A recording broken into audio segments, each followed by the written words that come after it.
Hello everyone और welcome to cricket पर।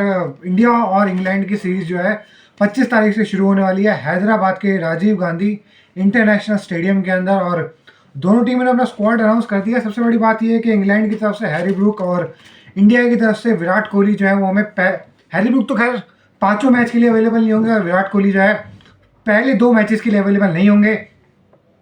बात यह आ रही है कि विराट कोहली ने इन्फॉर्म कर दिया रोहित शर्मा कप्तान को और टीम मैनेजमेंट को कि कुछ पर्सनल रीजंस की वजह से जो है वो पहले 2 मैचेस में शामिल नहीं हो पाएंगे। और ऑब्वियसली एक विराट कोहली अभी करंटली ऐसा हुआ था कि अब फॉर्म में आना शुरू हुए हैं। वो टेस्ट क्रिकेट में साउथ अफ्रीका में भी एक अच्छा 76 आया, एक डिफिकल्ट कंडीशन में 46 आया। ज़रूरत थी कि विराट कोहली जैसे प्लेयर जो मतलब ओपनिंग गेम में ऑब्वियसली आपके पास एक अग्रेसिव प्लेयर होना चाहिए। और इंग्लैंड जैसा जो अप्रोच है, अब इंग्लैंड ने बैट बॉल खेलना शुरू कर दिया, तो वहाँ पर यह है कि ब्रेंडन मैकलम और जो बेन स्टोक्स की जोड़ी है वो आपको दिखती है। और अपनी तरफ से ये है कि अपनी तरफ से अगर कोई बैट बॉल खेल सकता था तो खैर खेल तो रोहित शर्मा और अपना क्या बात करें यशस्वी जायसवाल भी सकते हैं। लेकिन अभी मेन जो चीज़ थी कि ऋषभ पंत जो है अब तक भी अभी भी इंजर्ड है और अब तक भी उनकी वापसी नहीं हुई है। और ऋषभ पंत अगर खेल रहे होते तो हमारे पास भी एक एक्स फैक्टर वो प्लेयर रहता। अभी हो रहे अभी पीछे ये अपडेट्स आ रही है कि अभी उनके अभी तो थोड़ा और टाइम लगेगा ऋषभ पंत को वापस आने में। बात यही चल रही है कि शायद 2024 आईपीएल में वो आते हुए दिखें। अभी तो स्ट्रेंथ ट्रेनिंग होनी है उनकी, घुटने की जो उनके चोट थी अभी उभर रही है। अभी उनके बीच में वो गाबा जब हम जीते थे और अभी जब मेमोरीज उसके पीछे दोबारा से बात हुई और इंटरव्यू देखने के लिए मिला हमें ऋषभ पंत का। और वहाँ पर ही लास्ट टाइम ऋषभ पंत ने जो है जिस तरीके से हम गाबा जीते और जिस तरीके से वो डिफिकल्ट मूवमेंट था उन सारी चीज़ों के ऊपर बात करी है। बाकी विराट कोहली का ना होना जो है सेटबैक का ऑब्वियसली बहुत सारे नाम है विराट कोहली का। अगर नहीं है तो ऑब्वियसली चेतेश्वर पुजारा तो खैर वो है कि वो जो डिफेंसिव सोच है एक राहुल द्रविड़ की और हमें दिखती हुई आई है कि दोनों कप्तान को कह लो या राहुल द्रविड़ कह लो, दोनों की डिफेंसिव सोच हमें देखने के लिए मिलती है। अटैकिंग क्रिकेट रोहित शर्मा ने वर्ल्ड कप में भी खेली, लेकिन वही वाली पॉइंट है कि जहाँ मतलब जब भी कहीं पे भी मौका मिला तो जितनी डिफेंसिव सोच हो सकती है हमारी रहती है। और चाहे वो रोहित विराट का दोबारा T20 की टीम में आना हो, अब वो भी तो एक डिफेंसिव फैसला ही है ना। आप लोग डर गए कि अब क्या सोशल मीडिया पे होगा, ये होगा वो होगा, जब आपने एक फैसला ले लिया था कि रोहित शर्मा और विराट कोहली से हो गया, क्योंकि वो नहीं जीता पा रहे यार। देखो ये समझना ज़रूरी है कि एक पॉइंट पे आपको समझना पड़ेगा कि रोहित शर्मा और विराट कोहली T20 क्रिकेट में अब देखो कोई बड़ी बात नहीं है, बहुत बड़े प्लेयर है, जिता भी थे लेकिन बनता नहीं था। देखो जब आप किसी का हक मारते हो स्पेशली उन प्लेयर का जो परफॉर्म कर रहे होते हो, तो फिर परफॉर्मेंस आपकी भी नहीं आती और जिनका टाइम होता है इस टाइम पे वो परफॉर्म करके थे आप उनका भी टाइम वेस्ट करते हो। तो मेरे हिसाब से तो T20 वाला फैसला तो बिल्कुल ही बेकार था। और एक बार फिर से ये प्रूव होगा कि BCCI जो है IPL, social media, fan base, इन सारी चीज़ों को ज़्यादा जो है प्रेफरेंस देती है रादर देन कि क्रिकेट ऑस्ट्रेलिया जो कि क्रिकेटिंग रूल्स को फॉलो करती है और जो सख्त फैसले होते हैं, जो सही फैसले होते हैं वो ले पाती है। लेकिन हमारे बस की खैर सही फैसले लेना नहीं होता।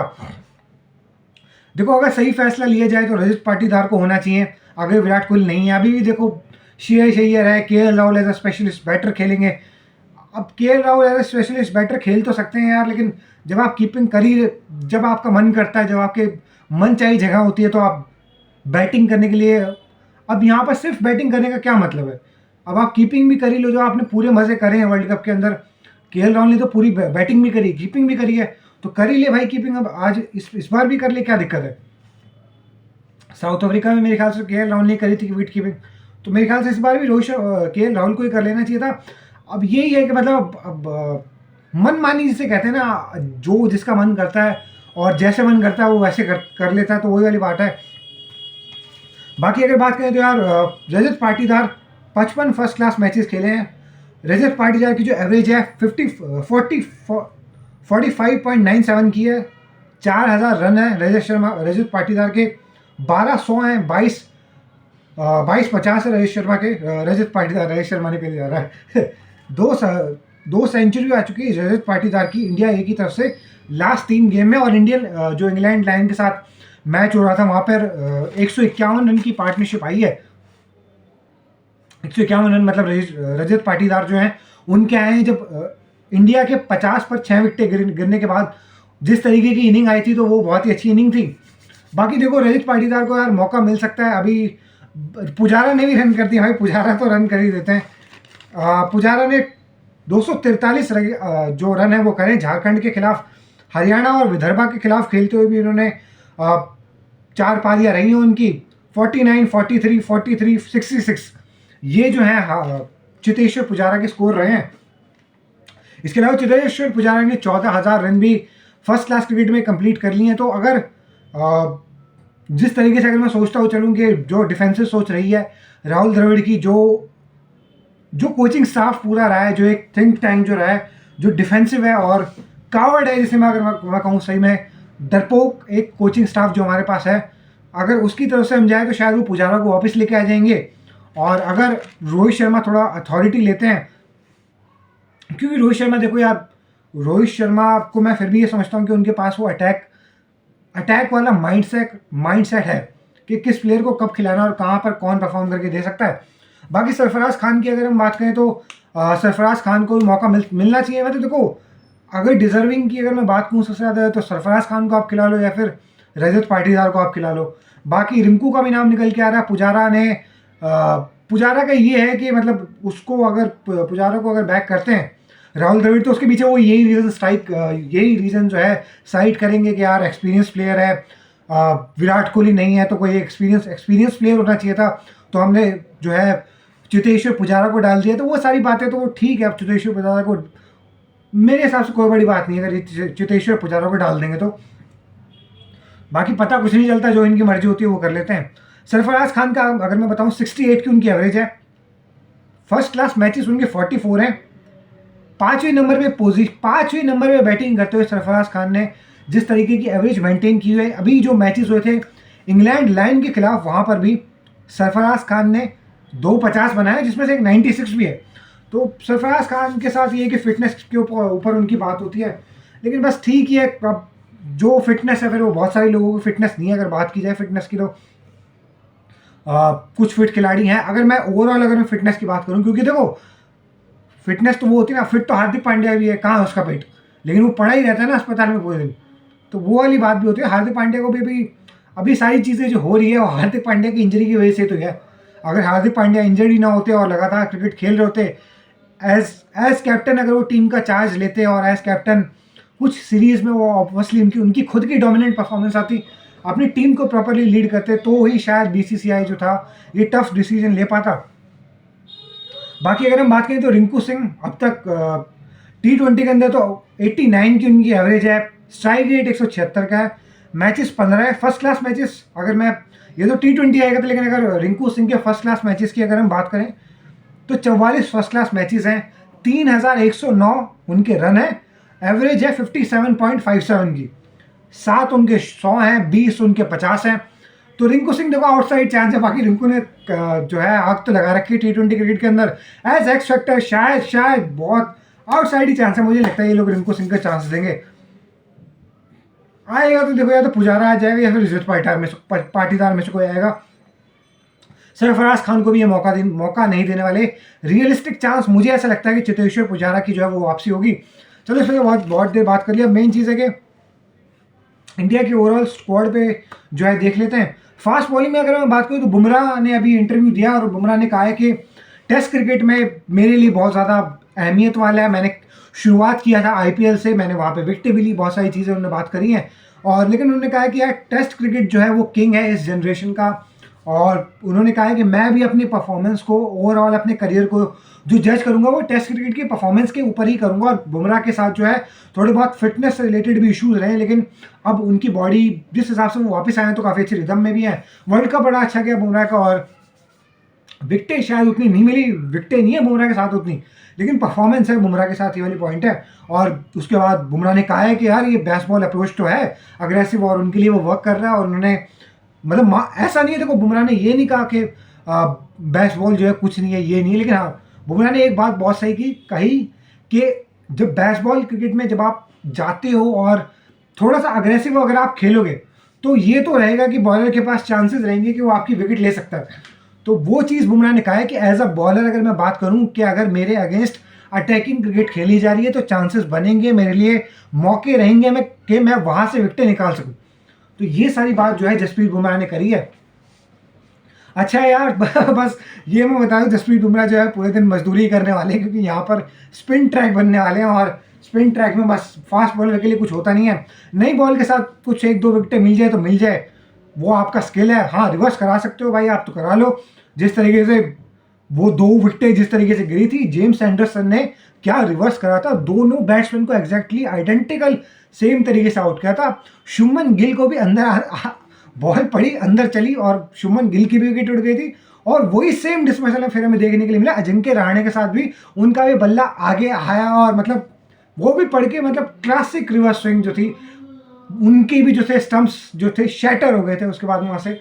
और मतलब क्लासिक क्लासिक जिसे बॉलिंग कहते हैं ना, कि एक रिवर्स स्विंग कैसे कराते हैं और क्या एक्सपीरियंस है।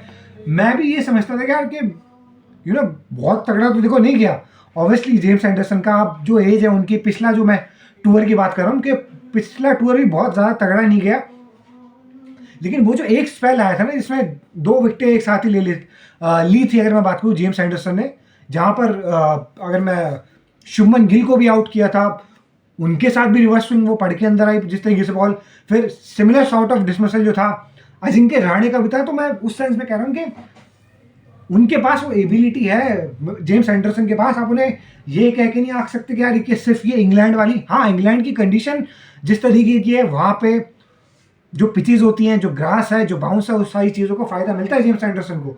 लेकिन ये है कि मतलब बिल्कुल डेड बॉलर नहीं है इन कंडीशंस के अंदर। पाकिस्तान जैसे मुर्दा, जो अपना ये रावलपिंडी में जो मैच हुआ था, वहाँ पर भी जेम्स एंडरसन ने विकेट ली थी।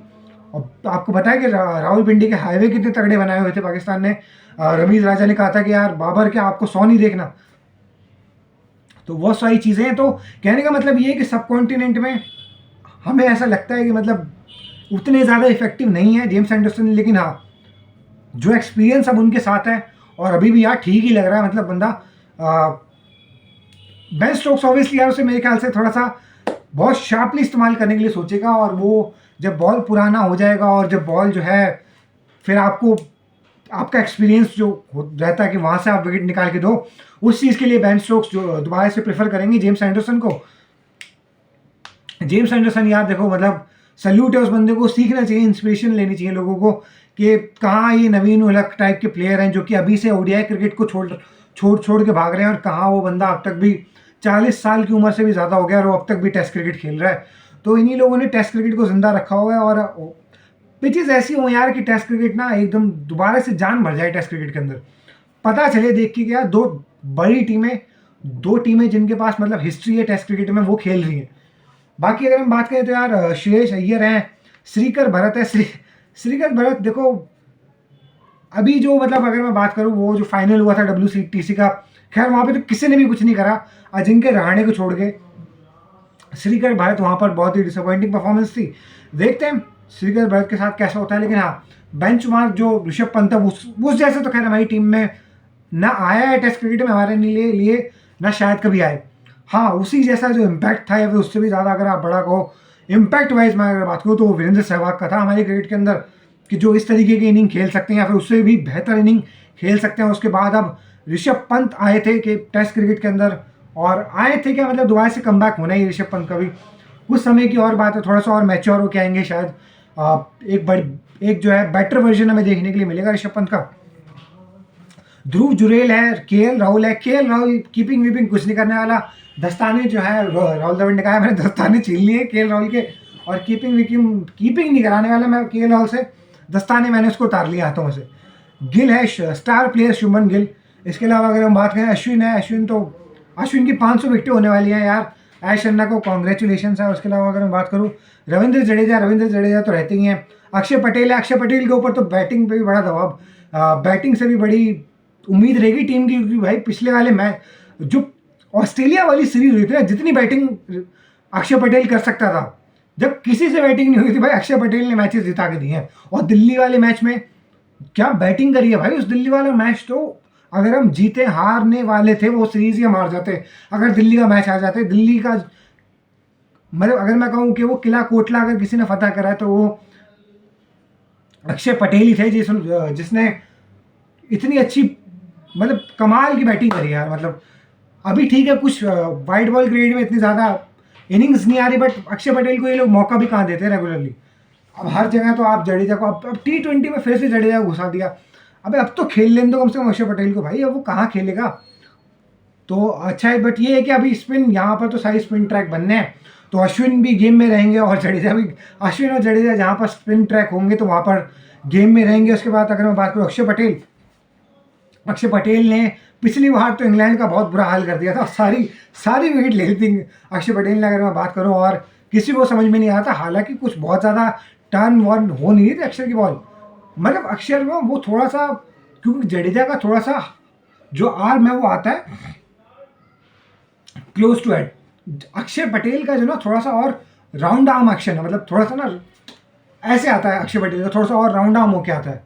जडेजा का कान के थोड़े से पास से आता है, मतलब अगर मैं बात करूँ एक्शन, तो वहाँ से ये है कि आर्म बॉल जो है खतरनाक हो जाती है, बहुत ज़्यादा स्पिन नहीं करता। अगर मैं बात करूँ अक्षय पटेल का बॉल थोड़ा सीधा ही रहता है, वन आउट बॉल पढ़ के अंदर भी आ जाता है। जडेजा ने तो पागल ही कर दिया था स्टीव स्मिथ को, जो एक आध बॉल जिसका पढ़ के सीधा रह जाता ना, फिर उसके बाद स्टीव स्मिथ अंगूठा भी दिखा रहा था कि यार बहुत तगड़ी बॉल डाली है, तो वो सारी बातें। तो सिराज है, मुकेश है, मुकेश को भी एक मैच मिलना चाहिए भाई, मुकेश भी तगड़ा प्लेयर है, क्या बताऊँ। साउथ अफ्रीका के खिलाफ तो देखो सेना कंट्रीज़ में अगर मैं बात करूँ मुकेश को, इंग्लैंड में बड़ा अच्छा मुझे ऐसा लगता है कि इंग्लैंड में अगर हम अगले साल अगर जब भी हमारी अगला जो साइकिल है, शायद इस साइकिल में तो हमारा आप कोई टूर नहीं है इंग्लैंड में, अगले साइकिल में होगा, तो वहाँ पर अगर अगले साइकिल में मुकेश को लेके जाते हैं तो वहाँ पर अच्छा परफॉर्म कर सकता है। बाकी देखो एक आध मैच मुकेश को भी मिल जाएगा। सिराज है, आवेश है और बुमराह है, मतलब चार ही फास्ट बॉलर है अपने, और चारों ही बस ये समझ लो कि इनका कोई ज़्यादा रोल होने वाला नहीं है। सारी पार्टी जो होने वाली है वो है जडेजा की, अक्षर पटेल की, और उसके बाद रविंद्र जडेजा की। अभी तक तो रोहित शर्मा की यार बड़ी अच्छी बैटिंग करी है रोहित शर्मा ने स्पिन के खिलाफ, और एक 163 भी आया था रोहित शर्मा का 2021 में, और बड़ी सही इनिंग थी भाई, वो मैच विनिंग नॉक था पूरा। और मतलब जिसे कहते हैं ना कि अकेले जिस तरीके से रोहित शर्मा ने बैटिंग करी, जिस तरीके से स्ट्राइक रोटेट करी, और उस पूरे इनिंग में ऐसा लग रहा था कि अब वो रोहित शर्मा जो टेस्ट बैटर हम ढूंढ रहे हैं जो कि बड़ी इनिंग खेल सकता है, वो हमें देखने के लिए मिला है यार। एक रोहित शर्मा के बल्ले से ना एक बड़ा 200 देखने के लिए मिले तो अच्छा है, क्योंकि रोहित शर्मा मैं समझता हूँ कि अब मतलब टेस्ट में अगर बहुत ज़्यादा जल्दी ना करे रोहित शर्मा तो अच्छा है।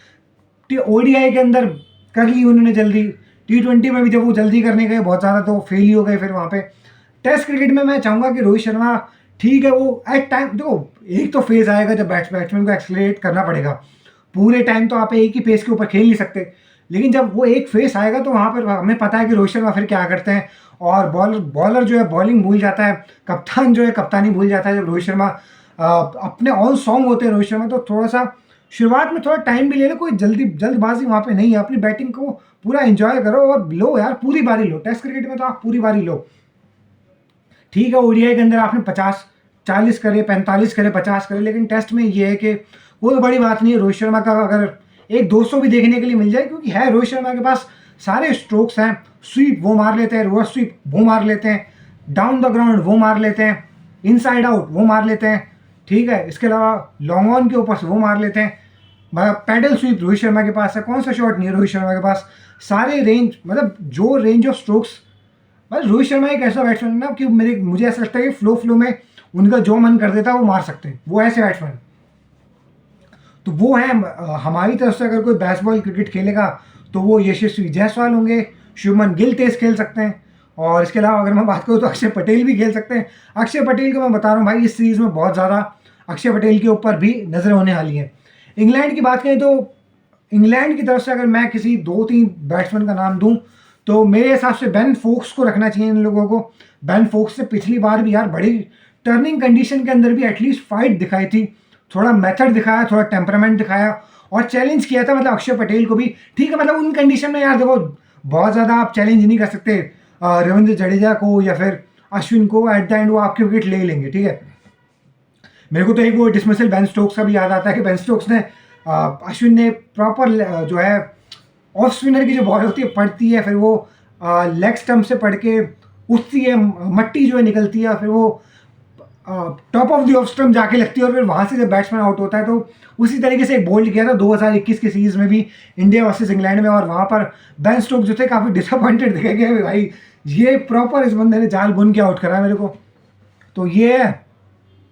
बाकी इनकी तरफ से बॉलिंग में मैं अगर बात करूं तो बहुत ज़्यादा एक्सप्रेस पेस वाले एक ही बॉलर है इनके पास, वो है मार्क वुड। बाकी एटकिंसन ठीक है 140 तक चले जाते हैं। बैटिंग में हाँ मैं बात करूं तो जो रूट ऑब्वियसली, बेन फोक्स रहेंगे ठीक है, और मुझे ऐसा लगता है बेन डकेट भी। बेन डकेट को मैं बता रहा हूँ भाई, वो छोटी हाइट का बंदा है, और वो जब इंग्लैंड की नेशनल एंथम हो रही होती है वो जब भी दिखता नहीं है, लेकिन वो भाई बंदा वो बड़े बुरे हाल कर देता है मार मार के। है उसके पास सारे शॉट, स्वीप भी है, हाँ थोड़ा जल्दी करता है टाइम्स वो, लेकिन ये है कि शॉट्स उनके उसके पास सारे हैं।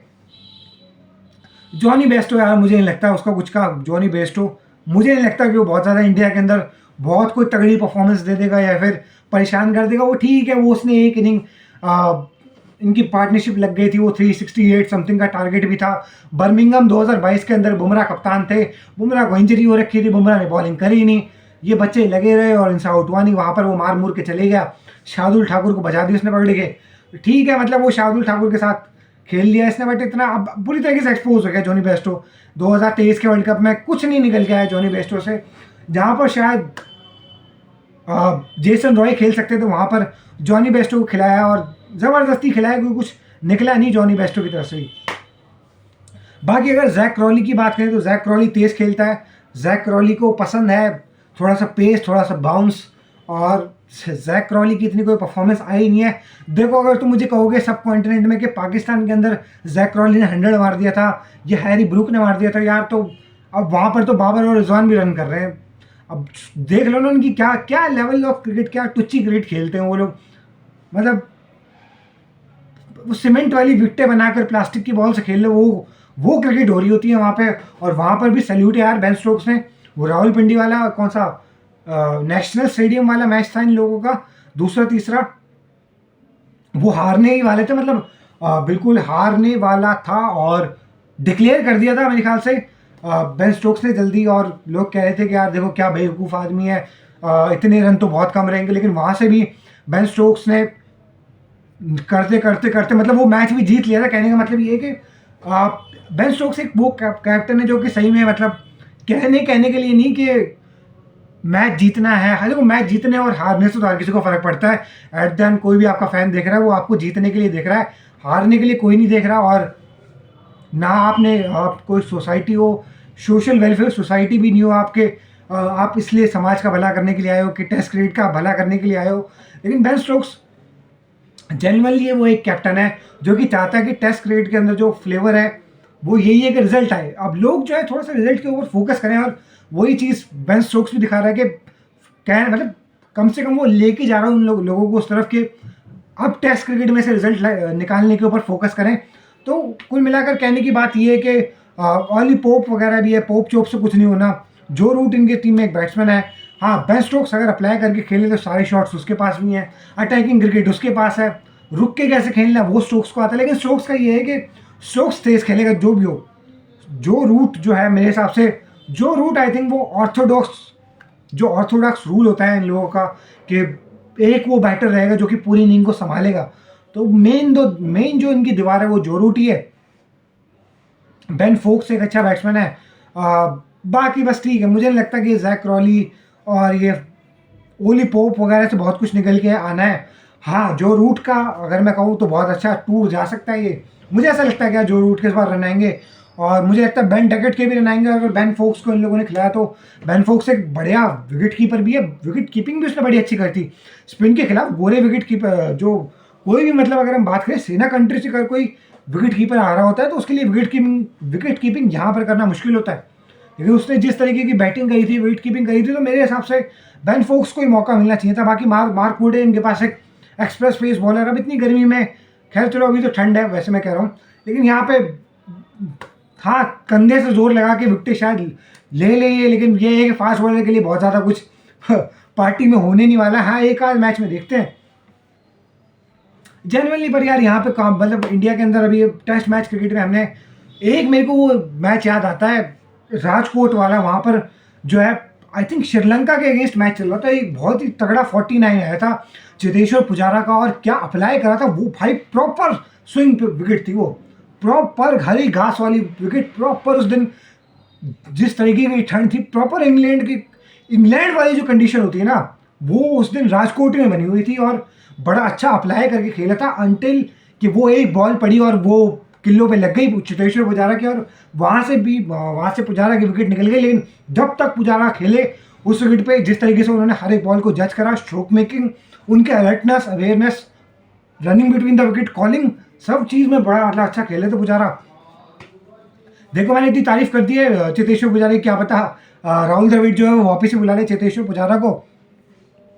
बाकी शोएब बशीर है, ये एक रेहान अहमद इनके पास एक स्पिनर है, एटकिंसन फास्ट बॉलर है, हार्टली अगर हम बात करें तो स्लो लेफ्ट आर्म ऑर्थोडॉक्स है, बैटिंग भी कर लेता है। एटकिंसन तो है खैर पेसर है, अभी यहाँ पर वर्ल्ड कप जब हुआ था तो उसमें भी खेला था। इसके अलावा अगर हम बात करें स्पिन ऑप्शन में, इनके पास जैक लीच है, जैक लीच थोड़ी बहुत जो है बैटिंग भी कर लेता है, लेकिन हाँ बॉलिंग में काफ़ी मतलब फ्लाइट देने वाला बॉलर है, थोड़ा सा टर्न होती है जैक लीच की अच्छी बॉल, तो वहाँ पर देखते हैं थोड़ा सा मतलब कुछ रिसेंट ईयर में हमारे जो बैट्समैन हैं उनको, स्पेशली अगर मैं कहूँ कि विराट को तो प्रॉब्लम रही है अगर मैं बात करूँ लेफ्ट आर्म स्पिनर के अगेंस्ट, लेकिन अभी पहले 2 मैचेस में तो है नहीं विराट, तो देखते हैं जो भी है। स्पिन के खिलाफ मतलब ऐसा होता ही कि कोई एक आध बॉलर हम पकड़ते हैं और उसे जो है greatest of all time spinner बना देते हैं। तो देखते हैं इस बार किसे उस चीज़ का मौका मिलेगा कि वो आए यहाँ पर और जो है हमारी ही धरती के ऊपर हमारे जो मतलब स्पिन के खिलाफ तो हम कितना अच्छा खेलते थे, लेकिन मुझे ऐसा लगा कि थोड़ा सा हमने और गड्ढे वाली पिच बनानी शुरू कर दी है, तो वहाँ से और जो नए बॉलर्स भी आ रहे होते हैं सेना कंट्री से, उनका भी नाम बन जाता है। और बाकी ये थोड़ा सा हमारा स्किल भी नीचे गया स्पिन को खेलने का। मेरे हिसाब से अगर इंडिया ने परसेंटेज क्रिकेट भी खेली, अगर वो 70-80% पे भी अगर हम खेलते हैं, हम अपने 70 to 80%, तो भी 4-1 तो मेरे हिसाब से ये सीरीज़ जीत लेनी चाहिए। हाँ कोई बड़ी बात नहीं, इंग्लैंड भी जीत सकता है भाई, वो भी खेलने के लिए आ रहे हैं, लेकिन अगर ये टेस्ट सीरीज हम नहीं जीतते और अगर वो वाली क्रिकेट खेलते हैं ना जो पड़ोसियों ने खेली थी, तो यार मतलब फिर छोड़ दो भाई, फिर कोई फ़ायदा नहीं है। फिर आईपीएल, फिर मुझे पता है ना, क्योंकि ये ड्रामेबाजियाँ होनी है इनके साथ। अभी अगर सीरीज देखो हारने तो नहीं वाले, खैर हमारा घर है, लेकिन अगर 3-2 भी होता है ना तो वो रिजल्ट भी एक्सेप्टेबल नहीं है, क्योंकि लोग भूल जाएंगे बहुत जल्दी। अभी आईपीएल आ जाएगा इस सीरीज़ के बाद, तुरंतली अगर ये सीरीज़ हार भी गए तो कोई बड़ी बात नहीं होगी लोगों के लिए, क्योंकि थाला आ जाएंगे, फिर जो है हार्दिक पांड्या आ जाएंगे, और ये सारी चीज़ें जो है आईपीएल और आईपीएल, वो सारी चीज़ें लोगों को ज़्यादा पसंद है। बाकी ये है कि अकाउंटेबिलिटी प्रॉपर होनी चाहिए। ये वो टेस्ट क्रिकेट है जो हमें 4-1 से जीतनी चाहिए। हाँ एक आध मैच तो वो भी जीतने आए तो जीतेंगे वो लोग, और कम से कम अगर हमें वो दोबारा से फाइनल खेलना है WTC का, तो ये वाला जो असाइनमेंट मिला है रोहित शर्मा को कि 5 मैच की लंबी टेस्ट सीरीज एक उस टेस्ट प्लेइंग नेशन के साथ, जो कि 5-5 टेस्ट मैच जो कि सीरीज के लिए प्रॉपर तरीके से प्रिपेयर होके आता है, जो कि ऑफ सीजन ऑन सीजन जो भी है, मतलब उनकी समर हो विंटर क्रिकेट हो जो भी है, काउंटी क्रिकेट हो, मतलब सारे ये वो प्लेयर हैं जिनको लंबी क्रिकेट खेलने का एक्सपीरियंस है। सेम हमारे साथ भी है, वो सारे प्लेयर्स हैं जो कि ग्रूम होके आए हैं पीछे से, लंबी क्रिकेट खेलने का एक्सपीरियंस है। मेक श्योर करना चाहिए कि यार ये वाली सीरीज़ जो हम जाने ना दें, क्योंकि अगर जिस तरीके से हमारी वर्ल्ड कप का फाइनल हम हार गए, WTC का फाइनल हम हार गए, तो अब एकमात्र जो चीज़ हमारे लिए प्राइड है वो ये है कि घर में जो है इंडिया को कोई नहीं हरा सकता। तो वही चीज़ एटलीस्ट हमें अब, जब हम बड़े असाइनमेंट हार चुके हैं WTC का फाइनल और वर्ल्ड कप का फाइनल, तो एटलीस्ट ये बायलैटरल सीरीज़ ही है, तो जो हमारी एक डोमिनेंस है घर के अंदर वो मेंटेन रहनी चाहिए, और वो चीज़ इंस्पायर भी करती है दोबारा से। वो चीज़ जो है ओपोजिशन के माइंड में थोड़ा सा डर भी पैदा करती है कि यार इनके घर में जीतना बड़ा मुश्किल है, और वो एक मतलब वो टेस्ट क्रिकेट को भी एक फ्लेवर देती है कि आप अलग अलग कंट्रीज़ में विजिट कर रहे हो, तो आपको पता है कि होम टीम स्ट्रांग है, होम टीम जो है आपको चैलेंज करेगी, आपके बैटर को अप्लाई करना पड़ेगा, तो वो सारी चीज़ें कहीं ना कहीं हमें मेक श्योर करना चाहिए। बाकी रोहित शर्मा, मैं सोच रहा हूँ कि मुझे ऐसा लगता है कि रोहित शर्मा इस सीरीज़ में हमें रन आते हुए दिखेंगे।